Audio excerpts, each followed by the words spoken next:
முதல்ல இப்போ வந்து நம்ம ஏர் கண்டிஷனிங் பற்றி பார்க்க போகிறோம். ஏர் கண்டிஷனாக என்ன அப்படின்னா, it's a process of pumping heat from low temperature and deliver it to the higher temperature. In this case, heat is extracted from air and cool air is supplied. அதாவது ஏர்லேருந்து வரக்கூடிய ஹீட்டை எடுத்து அது டெம்பரேச்சரை குறைச்சி அந்த அந்த அந்த ஹீட் வெளியில் போயிடும். இந்த கூல் ஏர் மட்டும் நமக்கு கிடைக்குது, தேவையான கூல் ஏர் கிடைக்குது. இந்த இன்ஜினியரிங் டேம் வந்து என்ன கேட்டால் இதுக்கு பேர் ரெஃப்ரிஜரேஷனுக்கோ ஏர் கண்டிஷனிங் கேட்டால் அதுக்கு பேர் ஹீட் பம்ப் அப்படின்னு பேர். எப்படி வந்து நம்ம தண்ணி பம்பு வந்து குறைஞ்ச லெவல் ஹைட்லேருந்து லெவல் பாட்டத்துலேருந்து எப்படி மேலே போய் டெலிவரி பண்ணுதோ அதே மாதிரி இது வந்து ஹீட்டை வந்து லோயர் டெம்பரேச்சர்லேருந்து ஹையர் டெம்பரேச்சரில் போய் டெலிவரி பண்ணோம். மெக்கானிக்கல் பவரை யூஸ் பண்ணி பண்ணக்கூடிய பேர் ஹீட் பம்ப் அப்படின்னு பேர். என்ன பிரின்சிபலில் வேலை செய்யுது அப்படிங்கிறத பார்ப்போம். நம்ம இதில் வந்து 2 டைப் இருக்குது. வேப்பர் கம்ப்ரஷன் டைப் இருக்குது, வேப்பர் அப்சார்ப்ஷன் டைப் இருக்குது. அதில் வந்து வேப்பர் கம்ப்ரஷன் தான் ரொம்ப அடிக்கடி அதிகமாக பயன்படுத்தக்கூடியது. இதில் என்னென்ன காம்பனன்ட்ஸ் இருக்குதுன்னு கேட்டால், வேப்பரை கம்ப்ரஸ் பண்ணக்கூடியது வந்து ஒரு கம்ப்ரஸர்.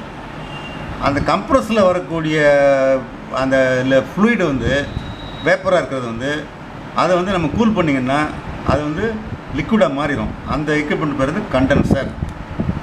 அந்த கண்டென்சரில் வந்து லிக்விட் வந்து த்ராட்டில் வால்வு போகுது, ப்ரெஷரோடு போகுது. த்ராட்டில் வால்விலேருந்து நீங்கள் ரிலீஸ் பண்ணிங்கன்னா எவாபரேட்டருக்கு வந்து குறைஞ்ச ப்ரெஷருக்கு வரும். அப்போ லிக்விட் வந்து அந்த லோயர் ப்ரெஷருக்கு வரும்போது அது ஆட்டோமேட்டிக்காக வேப்பரை மாறும். வேப்பரை மாறும்போது அதுக்கு தேவையான ஹீட்டு தேவைப்படுது. அந்த ஹீட்டை அந்த சேம்பர்லேருந்து எடுத்து திருப்பி வேப்பராக வந்து மறுபடியும் கம்ப்ரஸருக்கு வந்துடும். இதை வந்து நம்ம படத்தில் போட்டு பார்த்திங்கன்னா தெரியும் உங்களுக்கு. இந்த கம்ப்ரஸருக்கு முன்னால் வர்றது அந்த வேப்பர் வந்து லோ ப்ரெஷர் லோ டெம்பரேச்சர் வேப்பராக வர்றது கம்ப்ரஸருக்கு முன்னால். கம்ப்ரஸர் தாண்டினோடனே அது ஹை ப்ரெஷர் ஹை டெம்பரேச்சர் ஹெச்டின்னு போட்டிங்களா, அதுக்கு மேலே வந்துச்சுன்னா வந்து அது வந்து வரும். அந்த கண்டென்சரில் வரும்போது ஹீட்டு வெளியில் போகுது. அதில் உள்ள ஹீட்டை வந்து வெளியில் எடுத்துறீங்க. வாட்டர் கூல் பண்ணியோ அல்லது ஏர் கூல் பண்ணியோ ஹீட்டை வெளியில் எடுத்துறீங்க. ஆனோடனே அது வந்து லிக்விடாக மாறிடும். அந்த லிக்விடு மேலே வருது. ஹை ப்ரெஷரில் லோ டெம்பரேச்சரில் லிக்விடு வருது, த்ராட்டில் வால்வுக்கு வருது. த்ராட்டில் வால்விலேருந்து இந்த எவாபரேட் சேம்பருக்குள்ள உள்ள காயில்ஸ் நிறையா போகும். அந்த காயில்ஸ்கில் வந்து நீங்கள் த்ராட்டில் போட்டுறது வந்து வெரி நேராக ஓப்பனிங் வழியாக பாஸ் பண்ணுறது. ப்ரெஷரை வந்து ப்ரெஷர் லோ ப்ரெஷர் போகும். ப்ரெஷர் போகும்போது அது வந்து ஆவியாக மாறும்.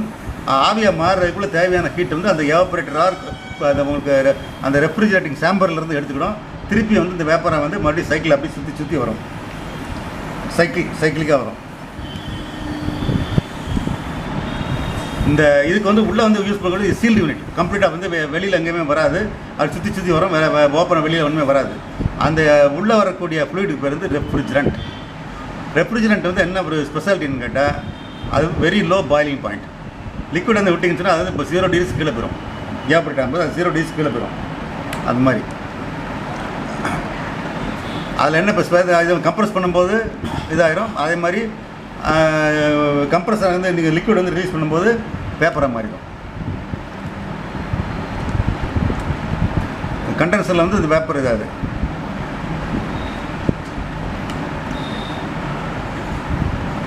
இந்த ஹீட்டு வந்து எழுதுக்கு வந்து எவாபரேட்டர் இருக்குது ரைட்டா. இதில் மெக்கானிக்கல் ஒர்க் நம்ம கொடுத்து கம்ப்ரஸர் கொடுக்குறோம். ஏர் கண்டிஷனில் வந்து இந்த ஏர் என்ன பண்ணுறோன்னு கேட்டால், கூலிங் காயில்ஸ் வழியாக போயிட்டு இந்த ஏர் வந்து அதில் பாஸ் பண்ணுறோம். அப்போ வந்து அந்த ஏரில் உள்ள ஹீட் வந்து வெளியில் எடுத்து உங்களுக்கு வந்து கூலான ஏர் கிடைக்குது. இந்த கெப்பாசிட்டி ஆஃப் ஏர் வந்து எப்படி கண்டிஷன் எப்படின்னு கேட்டால் டன்னேஜில் சொல்கிறோம். 1 டன்னேஜ்னா என்ன அப்படிங்கிறத பார்ப்போம் நம்ம. அதாவது 1000 கிலோகிராம் வாட்டர் 0 டிகிரி சென்டிகிரேட்லேருந்து வாட்டர் 0 டிகிரி சென்டிகிரேட்லேருந்து அதே 0 டிகிரி ஐஸாக மாற்றுறதுக்கு 24 ஹவர்ஸில் மாற்றுறதுக்கு எவ்வளவு பவர் தேவையோ எவ்வளோ ஹீட்டு தேவையோ அது பேர் தான் 1 டன்னேஜ் ஆர் 1 டன் அப்படின்னு சொல்கிறோம் நம்ம. அதே இது நம்ம கணக்கு போட்டு பார்த்தோம்னா லேட்டன் ஹீட் ஆஃப் ஃபியூஷன், அதாவது வாட்டர் வந்து ஐஸாக மாற்றுறதுக்கு உள்ளது வந்து 334 1 கிலோவுக்கு தேவைப்படுது. அப்போ 1000 கிலோவுக்கு 334 1000 333,400. இது வந்து எவ்வளோ நேரத்தில் நடக்குது? 24 ஹவர்ஸ் இன்ட்டு 367 செகண்ட்ஸில் நடக்குது. அப்போ அதை வகுத்துட்டீங்கன்னு சொன்னால் உங்களுக்கு 3.865 கிலோவாட்ஸ் கிடைக்குது. அதாவது 1 ton is equal to near about 3.865 kilowatts. இந்த பெர்ஃபார்மன்ஸ் எப்படி நம்ம கண்டுபிடிக்கணும்னு கேட்டால் சிஓபி அப்படிங்கிறத கண்டுபிடிக்க போகிறோம். இப்போ வந்து நம்ம இன்ஜினுக்கு வந்து பொறுத்தவரைக்கும் அவுட்புட் இன்புட் வந்து நம்ம வந்து எஃபிஷியன்சி சொல்கிறோம். எஃபிஷியன்சி எப்பவுமே ஒன்று கீழே தான் இருக்கும். ஆனால் ஏர் கண்டிஷனர் ரெஃப்ரிஜரேட்டர் என்ன பண்ணுறோன்னு கேட்டால் the output of heat extracted in kilowatts input is mechanical power divide by mechanical power. So அது வரும்போது நம்ம heat extracted by mechanical power is called coefficient of performance. அந்த கோஎஃபிஷியன்ட் ஆஃப் பெர்ஃபார்மன்ஸ் வந்து என்ன ஒரு இதில் என்ன பியூட்டி தெரியுமா? இந்த கோஎஃபிஷியன்ட் ஆஃப் பெர்ஃபார்மன்ஸ் எப்பவுமே 1க்கு மேலே தான் இருக்கும், 2 அல்லது 3 அந்த ரேஞ்சில் இருக்கும். வேறு எஃபிஷியன்சி பொறுத்த வரைக்கும் லெஸ் தேன் 1 இருக்கும். கோஎஃபிஷியன்ட் எவ்வளோ கூட அதிகமாக இருக்கோ அவ்வளோக்கு அளவு நல்ல பெர்ஃபார்மன்ஸ் அப்படின்னு அர்த்தம். இது எப்படி நம்ம பண்ணுறது? பை டன்னேஜில் நம்ம சொல்கிறோம். நம்ம சிஓபிக்கு அன்பு கால்குலேட் எப்படி பண்ணால் இந்த டெஸ்டிங் பண்ணும்போது என்ன பண்ண கேட்டால் ஏர் கண்டிஷனர் வந்து என்ன பண்ணால் ஒரு டக்டில் நம்ம இது பண்ணிடுறோம். டக்டில் வந்து ஏர் வந்து இப்போ ஒரு சைடு ஏர் போகுது. நம்ம அந்த ஏர் எவ்வளோ ஃப்ளோ மெஷர் பண்ணுறதுக்கும் ப்ரொவிஷன் வச்சிடறோம். 2 சைடும் dry bulb wet bulb temperature வச்சிடறோம். அப்போ என்னன்னு கேட்டால் mass rate of flow difference in enthalpy. அதாவது நீங்கள் wet bulb dry bulb thermometer இருந்து அது அந்த ஏர்லேருந்து எவ்வளோ என்தால்பி இன்லெட் எவ்வளோ இருக்குது அவுட்லெட்டுன்னு கண்டுபிடிச்சிடலாம். Difference in enthalpy into air flow rate per second is the heat extracted or heat carried by the cool air.